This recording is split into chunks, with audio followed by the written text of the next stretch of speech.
Good afternoon. We're on Sefer Chavetz Chaim, Klal 10, number 11. And again, we're talking about the times when it is permitted to speak Lashon Harah, to speak evil about somebody. And the example we keep going back to is if you see somebody steal something from somebody else, there are 7 conditions if you want to help the person who was stolen from. And let's just go over those 7 conditions. We mentioned them before. 1 is that you have to see what happened yourself. 2 is that you have to contemplate what you saw was actually a forbidden act, that this person actually did steal the item from him. 3, you have to give tochacha, you have to give rebuke to the thief.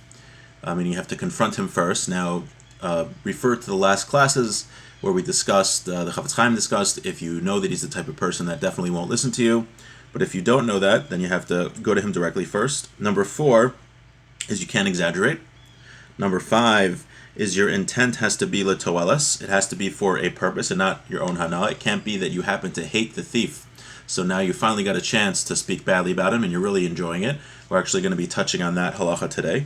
Number 6 is you cannot accomplish what you want to accomplish in any other way besides speaking Lashon Harah, meaning the only way you can get this package back to the nigzal, to the person who was stolen from, is to speak Lashon Harah. And 7 is that more damage won't come upon the person who did the bad act than would be inflicted upon him in a bezdin, in a court of Jewish law.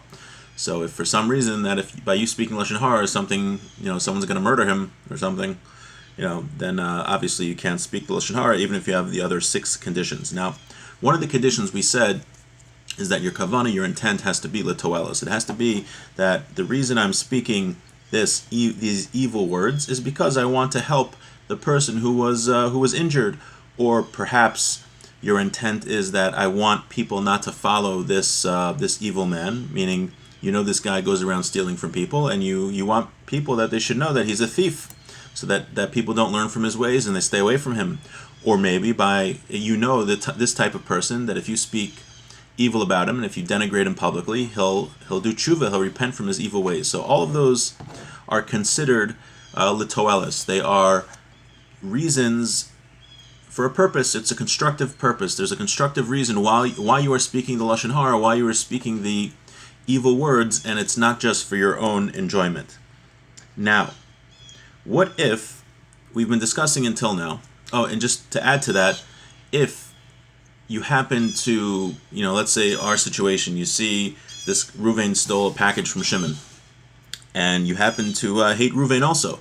So you're going to get a geschmack. It's going to be enjoyable for you to speak badly about Ruvain, and your intent is not only to get the package back from Shimon, then you should work on yourself and get to the point, work on your character traits and your midos so that you don't have that enjoyment when speaking about Ruvain. Now, what happens, until now we've been talking about a case where you see Ruvain take a package from Shimon. He didn't do anything to you. You witnessed a sin that he committed against somebody else. But what happens if the person that, Ruvain, instead of doing something to somebody else, he did something bad to you? Do the rules change? So yes, the rules do change. So let's read. Let's read here, chapter 10, number 11. Uma ma'od yesh lizar. That we have to be very careful. Shelo lahatu la'atzmu l'saper la'cherem ech shahaya lo esek im ploni uploni v'gazlo u ashko bazeh.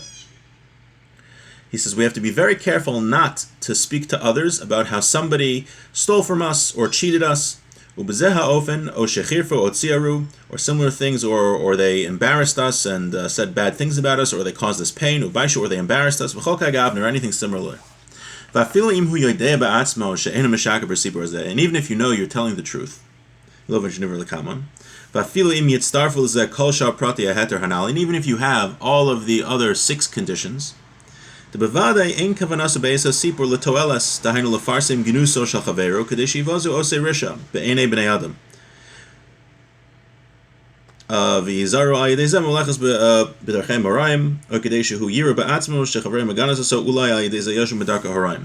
Right, what's the example that we said? 2 of the examples that's letoelis, for a constructive purpose that you're allowed to speak evil about somebody. Those 2 examples were that by speaking ill of this person who did a sin, maybe he'll repent. And number 2 is that you don't want people hanging around him. You don't want people to learn from his evil ways. But thank you for watching. Thanks for the comments. If this that we were talking is only when the sin was done to somebody else. But if it was done to you personally, meaning this guy stole from you, or this guy embarrassed you in public, or he did something, or he caused you pain, and now you say, I really want people that they should not follow this guy. He's not a good person, and I think that if I spread around what he did to me, then people will not follow his evil ways, and maybe he'll even repent. So the Chafetz Chaim says, who are you kidding? That's not really the reason you wanna publicize what he did. You want to publicize what he did because he was a jerk to you and you want to get revenge. So he says, don't try to convince yourself that the reason that you want to spread around the evil about what Reuven did to you is because, it's for the good of Klal Yisrael, that you want people to not follow his evil ways and you want him to do tshuva. That's ridiculous. That's not the real reason. The real reason is because you want to get revenge. Because you want that people should denigrate him and they should look down on him. Should you force him and should become should become public what he did. And he should be denigrated. That he caused you a monetary loss or your honor. And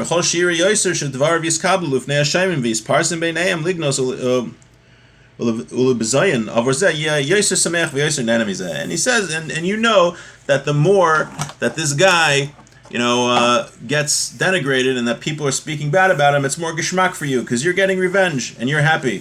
So this thing of litoelis, where we want to, we're speaking ill of somebody else in order that they do tshuva or that people stay away from them, that is only when the sin that was committed is against another person. But if it was committed against you, then you can't speak Lashon Harah about them. Now, we will talk about in a few days, God willing, what if the reason someone stole something from you, right? Until now, what we were just discussing now was if you want the person to do tshuva or if you want people to stay away from him.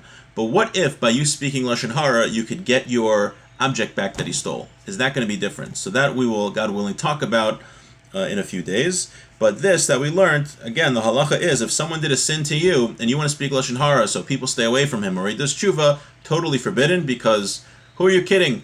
The reason that you are speaking Lashon Harah is not to help him do tshuva. The reason you're speaking Lashon Harah is because you want to get revenge. If anyone has any questions or wants to sign up for our daily email, Lashon Harah email, the email doesn't contain Lashon Harah, but it's about the laws of Lashon Harah. Feel free to email me at shaulrosenthal@gmail, ShaulRosenthal @gmail. Have a great evening.